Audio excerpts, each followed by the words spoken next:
Sveiki vaikai, esu trenerė Laura ir šiandieną pasportuosime eiliuotą pasaką apie voriuką Bobą, kuris gyveno pievoje ir turėjo didelę svajonę.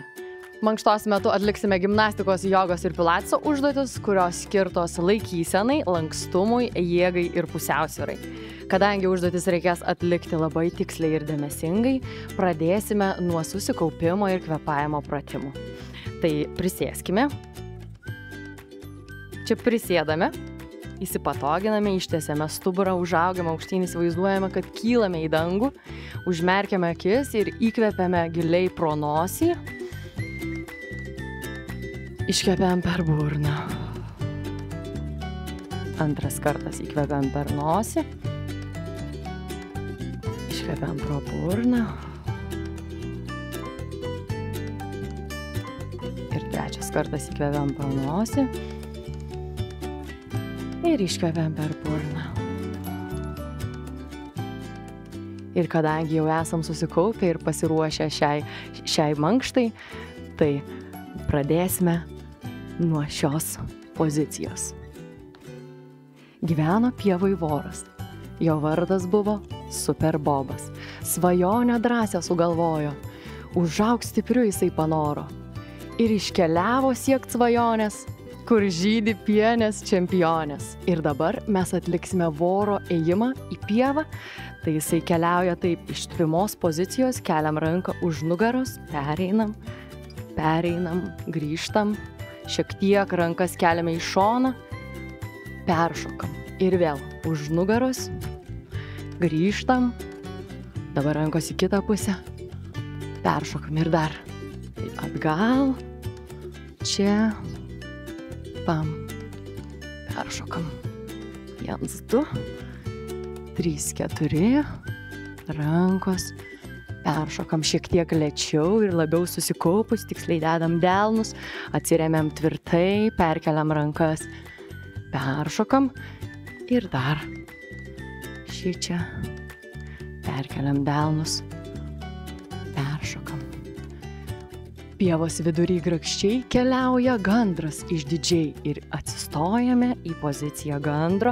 Kai mūsų gandras keliauja, tai jis kelia kelį labai aukštai, mūsų kelias žiūri į dangų irgi, pažygiuojam kol kas, iškeliam rankas aukštyn, įsivaizduojam, kad tai yra mūsų dideli sparnai, keliam kojytę vieną, kitą, ir paliekam vieną pakeltą kelį aukštai. Keliukas žiūri į lubas, rankos išsitiesia ir irgi augam, taip tarsi norėtumėm su savo galva pasiekti saulę danguje. Dabar kam yra per sudėtinga, tai galima nuleisti kojytę ir atremti čia į blauzdą, o jeigu norisi sunkiau, tai tuomet pabandom užsimerkti keliems skaičiams. Užsimerkiam. 1, 2, 3. Keičiam kojytę. Būtina padaryti ir antrą pusę. Jeigu rankos pavargo, irgi galim trupučiuką nuleisti, o jeigu ne, laikom toliau. Laikom.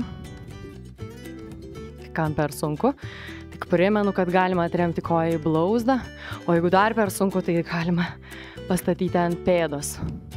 Na ir tiems, kas nori iššūkio, pabandom užsimerkti 3 skaičiams. Nusileidžiam, atpalaiduojam savo rankytes. Ten auga ir senoji ieva, tikriausia pievų medžių fėja. Ir dabar mes stosim į medžio padėtį, tai mūsų pėdutės, taip dabar sukryžiuojame ir pakeliam rankas aukštyn. Dabar rankos tai kaip šakos, jos turi tiestis ir augti į viršų ir stengiamės rankų pirštų galiukais irgi temptis link debesų. Palaikom. Dėmesio, dabar trupučiuką pasilenkiam įstrižai, taip tarsi siūbuoja medis. Į vieną pusę, vos labai nedaug. Ilgėjam irgi aukštyn. Į viršų ir grįžtam, nuleidžiam rankas, pakeičiam koją. Įsitaisom patogiai, užauga mūsų šakos, išilgėjam, pabūnam kol kas. Ir vėl linguojam į vieną kampą, į kitą, į vieną ir į kitą. Ir dar paaugam aukštyn. Ir nusileidžia mūsų rankos. Ant jos šakelių tarška varnos. Ir šoka taip, net braška šakos. Atsitūpsime dabar į tokią poziciją. Rankų pirštai turi būti labai plačiai išskesti ir atremti į grindis. Pakeliam savo uodegas aukštyn. Panašu labai į žemyn žiūrintį šunį, tik tai su lenktais keliais. Tada papildomai sulenkiam rankas ir mūsų keliukai atsiremia virš alkūnių. Šioje padėtyje pabūname 8 skaičius. 1. Mūsų uodegos auga aukštyn. 2, 3, 4, 5. Jeigu per sunku, galima grįžti. 6, 7, 8. Atsitupiam. Pailsinam riešiukus, jeigu pavargo, ir pakartosime dar kartelį. Tie, kas nori iššūkio daugiau, gali pabandyti pakelti vieną koją, trupučiuką nuo grindų, ir tada kitą koją.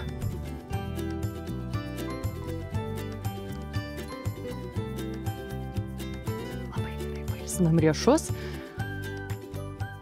Ir 3 kartą pakartojam, kad užtvirtintumėm. Šita varnos padėtis moko mus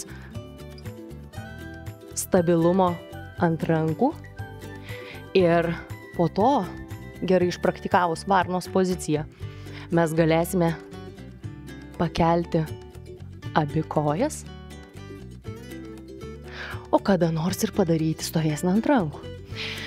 Šalia vyšnaitės tyliai sukas ir mažas rudas vabaliukas. Mes atsigulsime ant nugaros. Taip, iškelsime rankas ir kojas aukštyn, dabar atpalaiduojamės vabalo padėtyje, pažaisime tokį žaidimą. Jisai vadinsis kūno dalys. Taip, tai rankų pirštais turėsime surasti įvardintą kūno dalį. Kojytės visą laiką lieka pakeltos. Šitaip ir sulenktos per kelį 90 laipsnių kampu. Jeigu jau bus labai sunku, galima pritraukti trupučiuką arčiau. Bet šiaip stengiamės išlaikyti tiesiai kelius ir šlaunis. Dabar žaidžiam žaidimą. Kai vardinu kūno dalį, rankų pirštais ją surandam. Pasiruošiam. Taip, ir ausis. Ieškom, kur yra mūsų ausis. Labai gerai. Tada ieškom, kur yra mūsų nosis. Kur ta nosis? Šičia. Ir tada ieškom, kur yra mūsų žandai. Gerai. O dabar kur mūsų pilvas ir kur mūsų keliai. Šičia. O kur mūsų alkūnės? Suradom, labai gerai. Ir dabar turim su rankų pirštai surasti kojų pirštus, kurie yra čia. Sugavom savo kojų pirštus ir trupučiuką pabūnam šioje padėtyje. Ir pasibuosime nuo vieno šono ant kito šono, nuo vieno šono ant kito šono. Vabaliukas mūsų labai tvirtas, jisai neišvirsta, laikomės ir pritraukiam kelius dabar prie pilvuko ir kaktą prie kelių. Nuostabu. Gerai, ir sėdam. Tolumoje skruzdė darbštuolė, ji neša šapatą stipruolę. Atsiklaupsime į skruzdėliuko poziciją. Sujungiam savo riešus, delnai žiūri į lubas ir čia atremsime savo smakrą ir pabūsime šioje padėtyje keletą skaičių. Nugarytė mūsų pailsės irgi, pailgės trupučiuką. Žiūrim tiesiai į tolį tenais. Dar 2 skaičius. 1. Nors šapas didelis sunkus, skruzdė jį tempia į namus ir kylame į jos tą namą. Nežinau, ar tik galbūt esate miške ar pievoj matę, kaip skruzdėliukai suneša savo šapelius ir suformuoja tokį didelį kalną. Tai ir mes padarom dabar iš savo kūno kalną.